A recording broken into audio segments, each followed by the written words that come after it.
வெறும் ஆத்துமா மாறிச்சு, ஜீவன் போயிடுச்சு.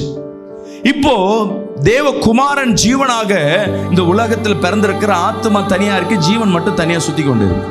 இப்ப எப்போ ஒவ்வொரு மனிதனுக்குள்ளாக அந்த ஆத்மா ஜீவ ஆத்மாவை மாறுகிறது? அந்நிய பாஷை தீர்க்கதரிசனம் பேசுவது நலமா இருக்கும்.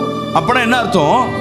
அந்நிய பாஷையை மட்டும் பேசினா எவ்வளவு 5 நிமிஷம் பேசுறா அந்நிய பாஷை, அதை பல மணி நேரம் நீ பேசதான் அந்த அந்நிய பாஷை தீர்க்க தரிசனமாய் மாறும். ஒரு ஆமென் சொல்லுவேன். நீ அந்நிய பாஷை 5 நிமிஷம் பேசுறதுலன்னு வெறும் ஒரே வார்த்தை பேச, சில பேர் ஓ ரிக்கா ரபாரபான்னு பேசுவாங்க. ஏதோ ஒரு வார்த்தை கர்த்தர் கொடுத்த வார்த்தை நீ கொஞ்சம் பேச அது ஆரம்பம். நீ ஜெபிக்க நீ சுத்திகரிக்க தேவன் உன்னை ஜீவ ஆத்துமாவை மாற உன் வார்த்தைகள் வல்லமையா வெளிப்பட ஆரம்பிக்கும். அது கொஞ்ச நேரம் இல்ல, நீ மணிக்கணக்காய் நீ அந்நிய பாஷையில பேச உன் ஆத்துமா